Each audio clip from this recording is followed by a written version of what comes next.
Hey y'all, hi. So what I have for you today, what I'm bringing to you today is an extremely fair and valid simulation of what it would be like if one had to go to a holiday party when one was not feeling oneself, which I actually think is like good content to put on YouTube. Here's the situation. I did something that it's like a thing that I know that I do from time to time, but I know that it's a bad choice, but sometimes there's nothing for it. I woke up, I did what I needed to do, like had breakfast, morning routine, childcare, etc. And then I just started working. I didn't get dressed. I don't need to go into details. It's the afternoon. I worked all day. I didn't get dressed. I'm in my literal robe. I'm in the t-shirt that I slept in and worked out in. And I looked on the schedule and it was like holiday party makeup look filming. Like that's what is on the schedule for right now for this very moment. And it didn't make sense for me to like get ready for the day, get dressed in some sort of filming outfit and then come and put on makeup as if I was then going to change from that into some sort of holiday party outfit.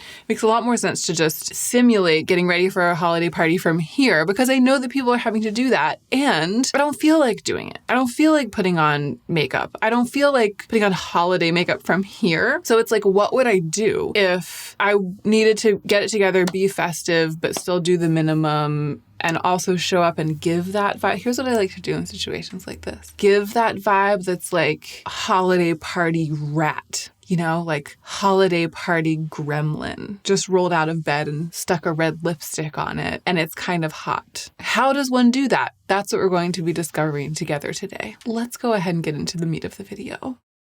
So in situations like this, when I haven't done skincare, don't want to do skincare, but I need to get ready, I always use Merit Great Skin Priming Moisturizer. There's like no way to show what it looks like. It just, for some reason, it reflects a lot of light. This is what it looks like. When I hold it up, it's too bright. Because it's skincare, it's also a primer. I'm using a lot because I'm using it both to moisturize and to prep the skin. We're doing the least to achieve the most. Wow, I already feel more present. I'm suddenly like, and we're here, locked in. My skin is awakened, and so am I. That's kind of how I feel. I mean, I wasn't sleepy. I was just in that work. It was editing. I was editing all day. I still actually, I'm glad I'm getting a chance to say this on camera. I still edit. We have editing help doing some of the like tightening up of the A-roll of videos. Joe also does editing. Like I have editing help. It's not like it was at the beginning when I was doing every single shred of editing, and Joe does a lot of work like processing videos, handling footage, all of that back end stuff. But I still take a pass at every single video. I'm saying this because here's what happened. Having help with the grunt work of editing has freed me up to be more creative with things like title cards, the fonts that I use. I need to put on a lip plumper. Lawless, forget the filler.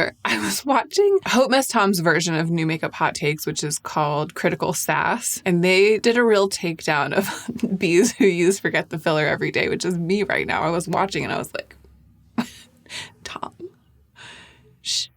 Everyone should be watching Hot Mess Tom too. Fully subscribed to their channel and watching every video. Tom is, I feel, the hardest working beauty creator with the freshest voice right now. Get on over there. I'll link their channel at the top of the description box. I'm getting warmed up, taking off my robe, and I'm remembering what I was talking about. Having help with the editing grunt work has freed me up to experiment with fonts, title cards, stock footage, B-roll footage, like all of the stuff that you've seen in the videos lately. Once in a while I have the time, bandwidth, and inspiration to do something creative with like the interstitial cards, etc. And then the comments are always full of people being like, wow, your new editor is so creative. Or sometimes like, I hate what I mean, usually it's not like that. People are like, I don't like what your new editor is doing, but it's me. The new editor is me, y'all. It's like that stuff is all me. I'm still doing all of that stuff. I'm able to do it now. But because I have talked once or twice about having editing help, everybody thinks that all of that new stuff is like somebody else. Green color corrector. Exa green color corrector, of course. So I'm concentrating this where I have redness and where I ultimately want to end up with just even clear skin at the end of the look. So in my under eye area, the sides of my face where I have some scarring, those blemishes, but mostly my chin and the skin around my mouth gets very red and raw at this type of year. Somebody recently asked in the comments why one would use green color corrector and then add blush on top. For me, I'm not color correcting like the part of my cheek where I put blush. Even if I was red there, I wouldn't color correct it and then add blush on. I'm just color correcting places where blush won't go. Good question though, because a lot of people do. They like layer on some kind of corrector and then layer on some kind of color on top of that. What I was saying is that I was editing all day. Okay, that is like the kind of fog from which I am now emerging. It's like the fog of focus. And I'm going to a holiday party and I want my skin to look nice and clear, but I really don't want it to look like I have a lot of makeup caked on my skin. And in fact, I think I would rather these blemishes show and have my skin look really skin-like. I would rather have that than have visible makeup on the skin. I really want a light skin look. I just want to do my best to clear it up a little bit. So I'm just not going to use that much product. And I'm kind of tired of using the same old thing these days. So I went into my drawer back there and I dug out the Haus Labs Triclone foundation in the white color because it is very skin-like and serum-y, the white one. It helps turn like anything that I use into more of a skin tint, but it also adds a little bit of coverage for redness. And I'm going to mix it with the Armani Luminous Silk Concealer in the shade 2, which is a little dark for me, but the Lady Gaga will brighten it up. Gaga will come, Joanne will come, knock on my door, enter my house, and brighten it up for me. This is also incredibly skin-like. Neither one of these would dare be cakey, be makeup-y. I mean, they're makeup, so I guess they're makeup-y, but it should be pretty unclockable. Okay, so I applied this. It went beautifully. They blended together really well. This was kind of an experimental thing. The Triclone foundation really brightened up the skin, really made it like the color of my neck. It's like a glowy, skin-like finish. Looks fantastic. As I was blending it out, it started to get a little bit too white. I felt just a little bit, it was a little too much on. So I really buffed my skin with a brush, even brought back a little bit of the redness, but overall it's like settling down into a really nice skin finish. I'm going to keep doing this. I'm going to keep using these two products in the coming days. So my skin does not look perfect, especially in person. You can still see scars, imperfections, little redness peeking through on the skin, but it's looking very dimensional and yet calm. And I'm going to spot conceal those little blemishes. This is the NARS Soft Matte Complete Concealer in the shade Chantilly, and just a little spot concealing goes such a long way. Okay, great. Here's how I'm feeling. Checking in, very enthusiastic about the skin. I feel like I've done the most already though. Like I feel like given how I was feeling, where I was coming from, the hosts of this party, it's like they should be grateful that I've even done this much. Like that's how I'm feeling. I just feel like I don't have that much more in me. So how much mileage can we get out of the little bit that I have left in me? We're succeeding so far, right? Bang for our buck is what we've gotten so far, but it's not as though this has lit a fire under me and made me want to put on a full face. You know, brows, I just don't want to do brows on a day like this. Let's just put brow gel in and see if that takes us there. Using the one from Refi because that is what I found first when I reached into my bag for something for brows. Brushing the brows into shape and then sort of using the brush to sculpt them into something a little bit sleek. They're nice and set in place. They're set in a pretty symmetrical shape, and doing that has revealed some little gaps. So filling in little gaps, that's something I can do. This is the Merit brow pencil in brown black. I can fill in like literally just like two little spots that I could see from way back here looking at the mirror, which is like 1.5 feet away. You can see a little gap in the hairs over here in the arch of the brow and sort of in the middle on this side. That's all I did. I'm not defining the front right now. We're not doing that today. Not today, brow Satan. Wow, brow Satan just retaliated because as soon as I said that, I dropped the lid of this and now I can't find it. So we're almost ready. I feel like brows and base, that's the baseline. I'm almost ready to go to something. I'm almost ready to go to a function.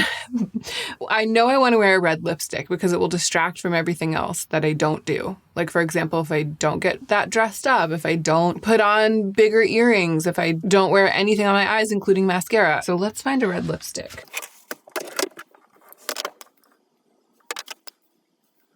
Merit Vermilion is this top shade. It's a nice, clear, singing red. Merit Power is the bottom shade. It's a little bit more of a blue red, which I almost never wear. But I feel like if I'm ever gonna wear a blue red, it's going to be for something holiday. I'm gonna try Power, even though I would, in 99 times out of 100, I would go for Vermilion. I'm gonna try Power and see how it looks. Because the thing about the Merit formula is it's so not try hard. You know, so I feel like because it's holiday and because it's the Merit formula, I might be able to pull off a slightly bluer lip. lip, a slightly bluer red. Removing the lip plumper first, of course, or at least blotting it down quite a bit.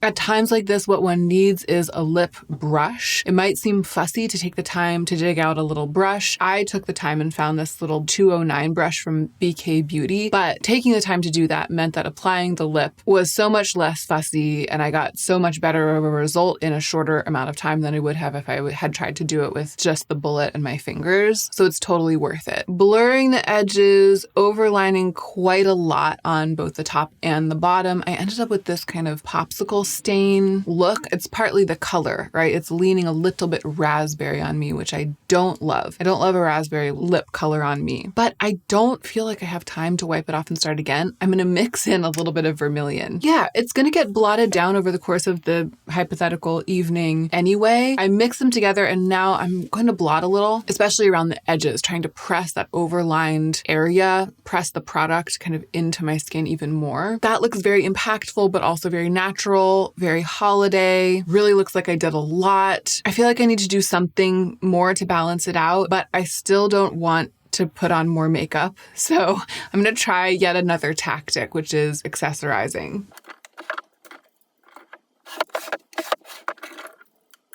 Okay, went back to my jewelry box. These are really cool. These always work in a pinch for high drama, but two things. I'm not the biggest fan of red and purple for me. And also I did pick out in advance like the kind of outfit that I think that I might wear to something like this in a situation like this, which is a very oversized cashmere cardigan, one of those Reformation cardigans, deep V. So it shows like a decent amount of skin up here, but it's very slouchy, comes all the way down to the tops of my thighs pretty much. And then a more formal element to the outfit, but also easy to wear, which is like a maxi skirt, a column maxi skirt. And the one that I picked out is the Harper maxi from Ozma. I think that they'll look good together, won't be effortful to wear, fancy enough, but those earrings aren't really the vibe with them. I think that these work with the lip, give the kind of insouciance that I feel. Oh yes, now we're cooking with gas. This feels very festive. And it almost is enough. It almost is enough for the entire face. And it also makes me want to, oh yeah, let's get the hair back.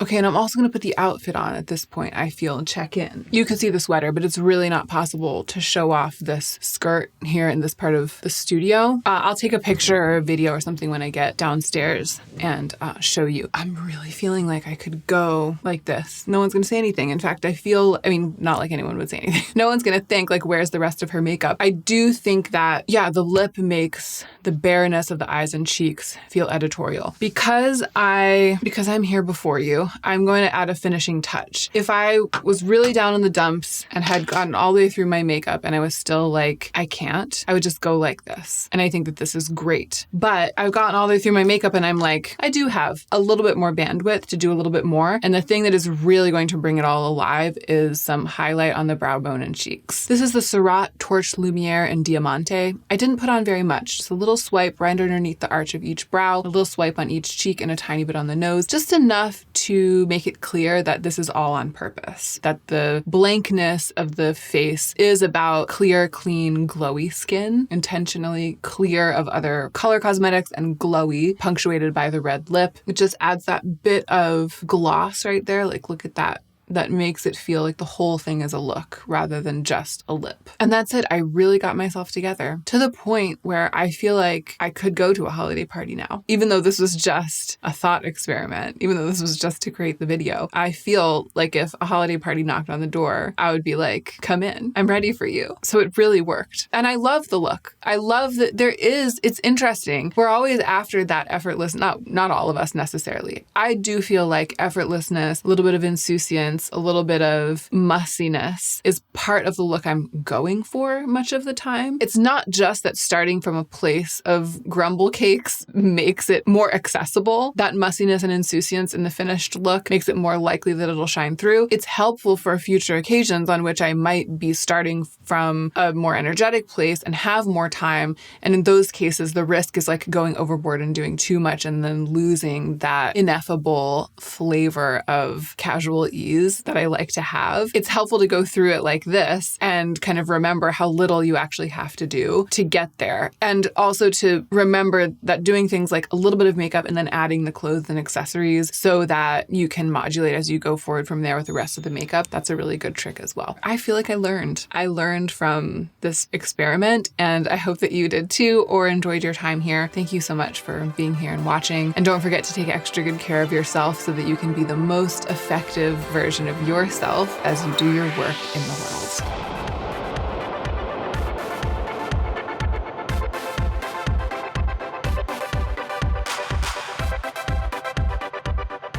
Thumbnail.